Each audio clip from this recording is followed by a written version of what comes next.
Hi, I'm Kay Spivey. So November is upon us.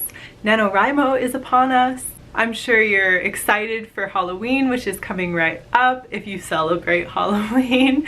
Finish your decorations, enjoy that holiday, and then at midnight, November's big adventure will begin. I wanted to give you some last minute NaNoWriMo prep for those of you who are getting more and more anxious and nearly ready for NaNoWriMo to begin. First tip is meal prep. Plan some big meals, some meals that you can just start and leave and then eat for a week, such as make a chili in a slow cooker or make a great big soup or something like that. Plan for meals like that that are healthy for you. Don't be ordering pizza every day. Don't be falling back on fast food and junk food. If you have any ability to cook or to have someone else cook for you, make sure you're making some meals and eating some healthy options. You don't have to have salad every day, but having a nice healthy soup is going to keep you more energized than ordering pizza every single week or every single day just because you can't come up with something because your brain is too occupied with writing. But if you plan out some big meals that you can keep in your fridge or that will be really easy to prepare, you're gonna end up eating better. Related to that, have some snacks that give you substance but also fulfill your cravings. For me, peanut M&Ms do that. I'm getting that little hint of protein in there, but I'm getting the chocolate that I want. And so if I'm eating maybe just a handful of peanut M&Ms, I'm fulfilling my craving and I'm also getting a little burst of energy that's going to last. If you're eating just straight up sugar, it's not going to be very sustainable for a long period of time. You're going to get hungry faster. You're going to feel sick faster. So make sure that you're kind of balancing your snacks. Just be mindful when you're picking them out, something that you really, really love. But if it can be something that's gonna give you just a little bit of extra nutrition, that would be good too. Finalize your playlists. Now, if you're like me and you cannot write with music on, keep your playlist really short. I'm talking like 5 songs top. I usually play it while I'm in my procrastination mode, scrolling Tumblr, Twitter, and then as soon as the music ends, I need to start writing. However, if you're the opposite type of person and you write best with music, make sure your playlist is long, that the playlist could last a good half-hour writing session without looping. Part of that is music is a really good way to tell time. If you're suddenly noticing your playlist has looped, maybe it's time to stand up and take a break and stretch. If your playlist has ended, like for me, it's time to start writing.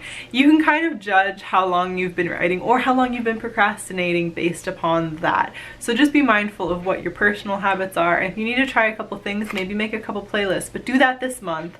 Don't be procrastinating and making a playlist in November. On the same note as that, you need to allow for some timed procrastination. If you need to get a little egg timer or set up some timers on your phone or some different alarms, do that. And this, for example, is if you have maybe the whole day for a writing session and you know you're gonna keep being like, but I need to do the dishes, but I have all these other things I need to get done. Those get done first. You do your laundry, you do the dishes, you vacuum, you feed the cats, and then you start your writing session. Even more than that, you get an hour to be on Twitter. You get an hour to watch your favorite TV show. And that could be one episode, because that's then a set amount of time, or it could be just 1 hour, set a timer. When that timer goes off, it's time to get back to writing. And don't give yourself too many of these. It's more important that you take stretch breaks than that you take procrastination breaks. And part of that is that you can stretch and still be thinking about your story and take like 5-10 minutes to just really get out, kind of move your muscles around a little bit. And that's really good for when you're in the mode of writing. But if you are constantly switching back over to Twitter, sometimes your mind is going to get kind of separated from your novel. So you need to have procrastination times where you can do things like social media or like catching up on TV shows, where that's just a small amount of time and it's outside of the writing session, so that once you're in the writing session, you're taking short breaks that are just to kind of get you back to feeling okay so your muscles aren't locking up. Maybe refill your teacup or something like that. But then after, you know, a couple hours of that, you have another set of procrastination time where you get to really relax and do what you want and get out of the mindset again. And kind of figuring out where the pace is with that is really helpful. If you're someone who doesn't have an entire day at all that they could set aside, which is most of us, let's be honest, the majority of us are not going to have an entire day set aside, or not more than one day like I have. So you still need to plan out the time, plan out the family time, plan out, you know, the sitting down to dinner with your family time, plan out the homework time, plan out all of those other breaks you're going to need to do that are going to be aside from the writing. And still plan out, when are you gonna hang out with your friends? You do need to be social. And that's one of my other bullet points, is you do have to get out of the house. You can't sit in front of your computer screen all day, every day, for the entire month of November. And some of us are gonna be so busy doing other things it's not even gonna occur to you.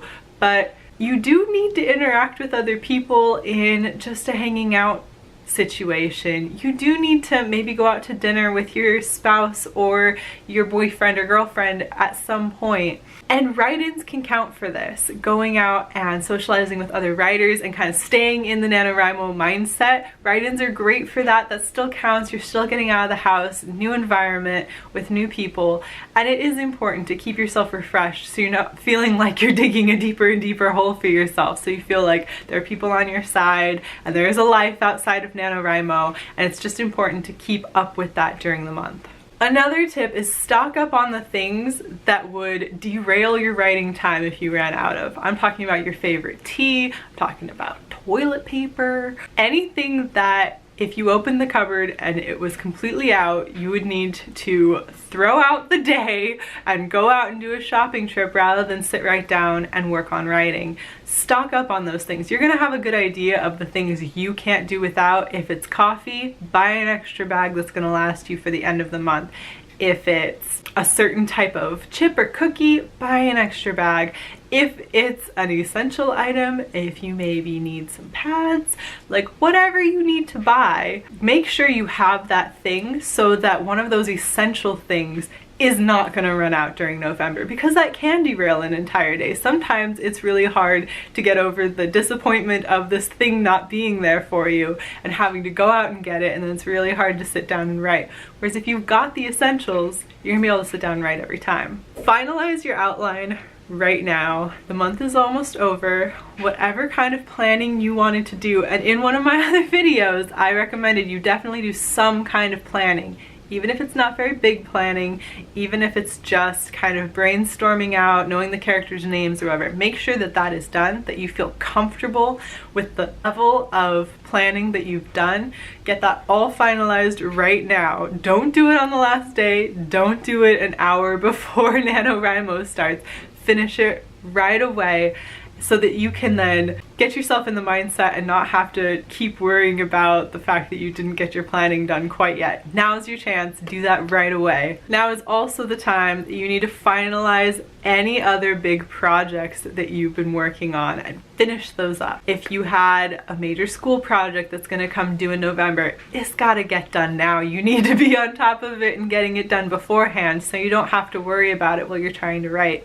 If it's a big cleaning project or some kind of house repair thing, make sure that that's getting done right away. If it's an artistic project that you're just putting the final touches on, you don't want to be going back and forth with that or even putting that off for another month. Just get it done, set aside a little extra time, and make sure that your big projects that really are going to have to get done as soon as possible or during the month of November, get them done now so that you don't have those lingering over your head the entire month or you keep putting it off. And last thing, announce to or remind everyone in your life that you're doing this. Put it on your Facebook, make sure that your family knows, make sure your friends know, so that if you're turning down things like hanging out, they understand. But also, allow them to keep you honest with things too. If you've been locked up in the same room for a week every moment of your spare time, allow them to be like, hey, can you take an hour or two and go out to dinner with me, or just sit and chat or Skype or something. Allow them that time too. They're going to be understanding of you, but also allow them to keep you from hurting yourself by going overboard, thinking that you need to do so much in 1 month and you're not really being a person at the same time. And the last thing, you can do this the hour before NaNoWriMo starts, when you're just sitting there full of anticipation, trick-or-treaters are all gone to bed, but you're still up and you're waiting for midnight to hit on the 31st. Create the Word document. Especially if you're the kind of person who really likes to sit and futz around with making the title format and doing all of that, you can put the title in before NaNoWriMo starts. It's not kosher to include those words in your word count, but it's like, what? You're gonna have 2, 3, 4 words probably max for a title, and then you can put your name. But if you want to like futz around and format, also having the file already saved for some reason just kind of relaxes me and helps me to just hit the ground running as soon as midnight does hit. Another thing is, make sure that your backups are all kind of lined up. You know where you're going to be backing up your story. You've got the things all set up so that after your first writing session, you can start saving them in multiple places. And don't forget that. I know I've stressed it in other videos, but do not forget to back up. Don't forget to constantly save, and just make sure you back up your novel. You're really going to regret it if you don't, because things do crash. So yeah, I hope you're all feeling pretty prepared. I am not going to be doing 2 videos a week anymore for November. That was just kind of a thing for October, and there will be 1 more video coming out this month on Halloween, and that's just gonna be kind of a fun thing that I have planned. So in November, I'm gonna try and maybe do a little bit of vlogging, but I'm gonna really be focused on my novel. I hope you're gonna be focused on your novel too. So I'm not expecting people to be checking it on YouTube because you should be writing. However, if you have any doubts, any concerns, any questions, feel free to reach out to me either in the comments down below, or you can find me on NaNoWriMo as SKSunCloud. You can see what I'm doing. We can be buddies. You can also find me all over social media. I'm on Twitter. I'm happy to help you with questions. I'm happy to just tell you can do it if that's what you need. So feel free to reach out to me. I am happy to be there to support you. I've done NaNoWriMo enough times that I'm not too stressed out about hitting the 50,000. In fact, I've kind of broken up my novel just a little bit. Actually, yeah, let me show you my finalized planning board. Come with me a moment. We'll move away from the spooky setup and we'll come over here. My planning board, I think this column may end up being 50,000 words on its own. So I'm going to focus on the first half of the novel because I think it's going to be a bit epic.